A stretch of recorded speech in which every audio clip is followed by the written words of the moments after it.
Good morning বন্ধুরা, আপনারা সবাই কীরকম আছেন? আমি শিলচর আসাম থেকে বিপাশা বলছি।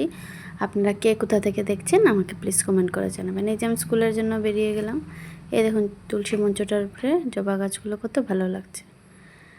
তো এই যে আমি বেরিয়ে গেলাম। এই দেখুন বন্ধুরা, রাস্তার মধ্যে না বিরাট বড় একটা গর্ত, যেখানে রোজ অ্যাক্সিডেন্ট হয়। তো প্রশাসনের কাছে এটাই দাবি যে অতি সত্বর এই গর্তটাকে ঠিক করে দেওয়া যাক। এই যে সবাই স্কুলে বাচ্চারা ক্লাস ইউজ করালাম, তারপরে ছেলেকে আনতে বেরিয়ে গেলাম।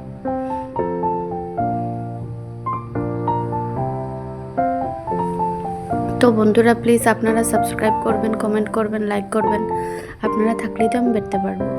এই যে আমি যে বাচ্চাকে নিয়ে স্কুল থেকে চলে আসলাম। তো ও আমাকে বারবার জিজ্ঞেস করছে, মা ফোন নিয়ে কী করছো?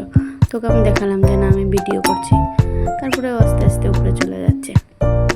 তো তারপর আমি গিয়ে ফ্রেশ হলাম আবার। তারপর ভাত খেয়ে টিউশন শেষ করে তারপরে রাত্রে ডিনার আনতে চলে গেল। এই যে বন্ধুরা, আলু আর ওলকপি দিয়ে ট্যাংরা মাছের ঝোল।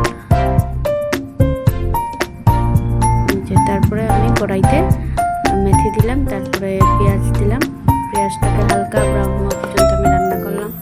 তারপরে সব সবজি দিয়ে দিলাম, মশলা একসাথে দিয়ে ঝোল দিয়ে দিলাম।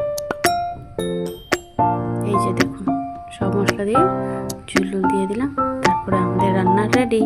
তো বন্ধুরা প্লিজ সাবস্ক্রাইব করবেন, আবার বলছি। তো ভিডিওটা ভালো লাগলে লাইকও করবেন, কমেন্টও করবেন। ধন্যবাদ। Keep watching.